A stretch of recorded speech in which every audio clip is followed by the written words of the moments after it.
friends,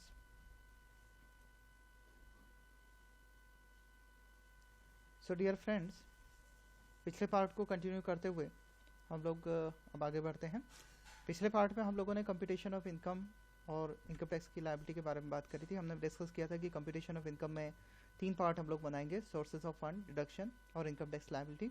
sources of fund में हम लोग 5 हेड्स जो इनकम टैक्स के हैं उन्हें टोटल करेंगे, ग्रॉस टोटल इनकम आएगी, फिर एटीसी से एटीयू तक के डिडक्शंस देंगे, टोटल इनकम या टैक्स लायबिलिटी आ जाएगी।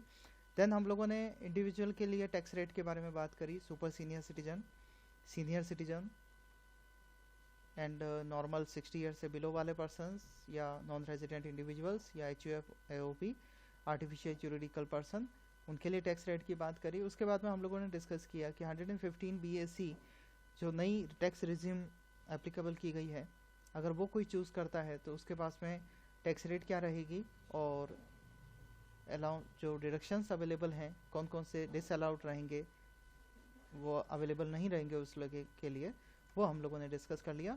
चलिए अब बात करते हैं सरचार्ज की। असेसमेंट ईयर 2021-22 के लिए सरचार्ज की जो लायबिलिटी है वो है, आपको टोटल इनकम देखनी होगी, where the total income including the by way of dividend और the income under the provision of 111A and section 112A of the income tax act, total income 50 lakh रुपए से अधिक हो किंतु 1 करोड़ रुपए से कम हो, 50 लाख से 1 करोड़ के बीच हो, तो 10% की दर से सरचार्ज एप्लीकेबल होगा।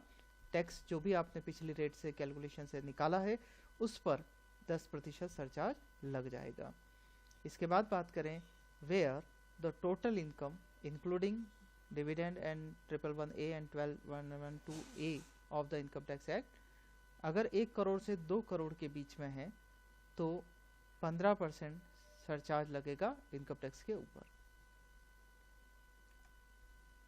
अगला जो सरचार्ज है, टोटल इनकम अगर 2 करोड़ से 5 करोड़ के बीच में हो किंतु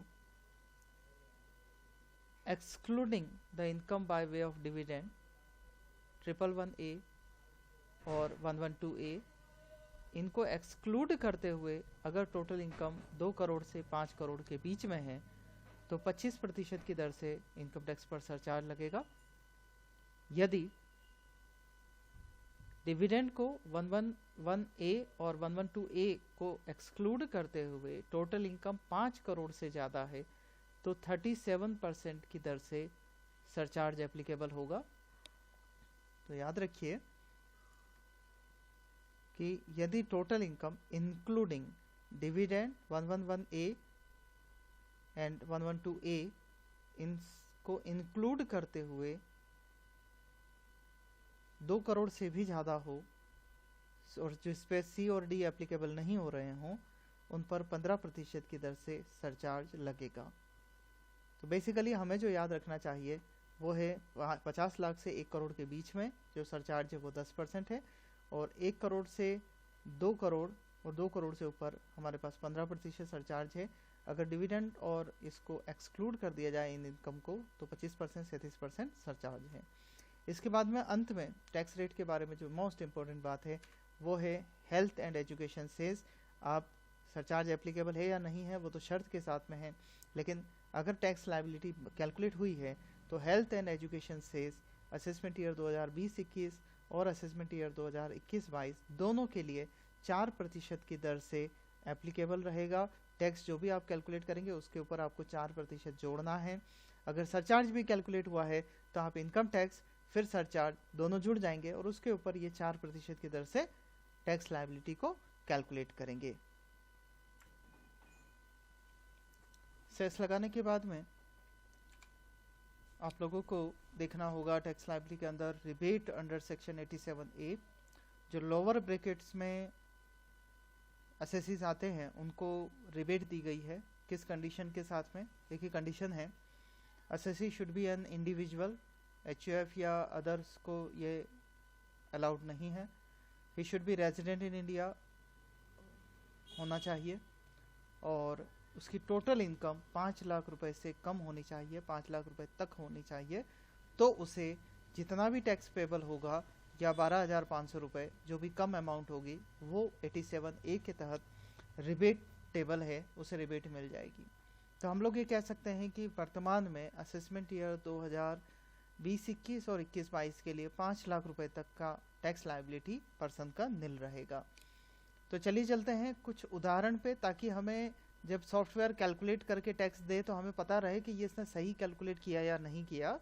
तो हम लोग 2-3 छोटे छोटे से एग्जाम्पल देख लेते हैं, जिसमें सबसे पहला एग्जाम्पल हमारे सामने है कि फॉर एग्जाम्पल अगर एक पर्सन है 60 ईयर से नीचे वाला और उसकी जो टैक्सेबल इनकम है वो 4,85,000 है, तो उसकी टैक्स लायबिलिटी क्या होगी, कैसे निकालेंगे, चलिए डिस्कस करते हैं। तो देखिए इनकम टैक्स लायबिलिटी में 4,85,000 की बात करते हैं तो पहले 2.5 लाख रुपए तक निल होता है। 2.5 लाख से 5 लाख रुपए के बीच में है अभी इनकम, तो 4,85,000 में से 2,50,000 लेस करिए तो जो बैलेंस फिगर बच रहा है 250 तक तो हमने निल कर दिया, 2,35,000 जो 2.5 लाख से ऊपर का फिगर है उस पर 5% की टैक्स रेट एप्लीकेबल हो जाएगी। तो 2,35,000 का 5% निकाल लो, वैल्यू निकलेगी 11,750, जो ये टैक्स लायबिलिटी टोटल हो गया।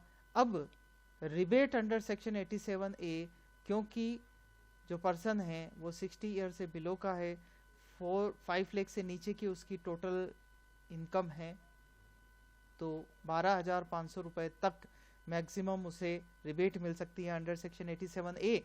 तो हम लोग 11,750 टैक्स की पूरी रिबेट दे देंगे और उसका टैक्स लायबिलिटी जो बनेगा वो होगा निल। एक और उदाहरण लेते हैं, इस बार हम लोग नेक्स्ट स्लेब में चलते हैं 5 लाख से 10 लाख के वाले के बीच में। तो चलिए देखते हैं टैक्स लायबिलिटी कैसे कैलकुलेट होगी। अभी हमने इनकम एज्यूम करी है 7,80,000। 7,80,000 रुपए पे टैक्स कैसे निकलेगा, चलिए चेक करते हैं। सबसे पहले 2,50,000 पे निल, फिर 2,50,000 से 5 लाख के बीच वाली इनकम कितनी बची, 2,50,000 होगी।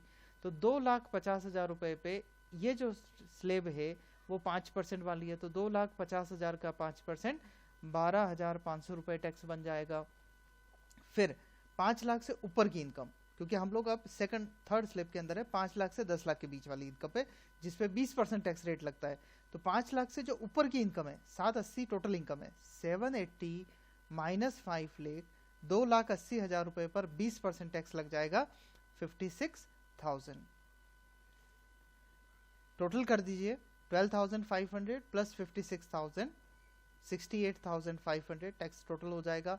क्या अपन रिबेट देंगे उसको, तो हमारा जवाब नहीं होगा, निल होगा, क्योंकि इनकम 5 लाख से ज़्यादा है और हमारी इनकम रिबेट के लिए 5 लाख से कम होनी चाहिए, तो टैक्स रिबेट नहीं मिलेगी।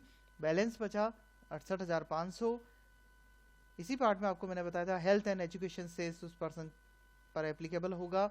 4% की रेट से आप 68,500 जो बैलेंस टैक्स निकला उस पर 4% लगा देंगे 2740 और टैक्स पेबल कैलकुलेट हो जाएगा 71,240 रुपीज़।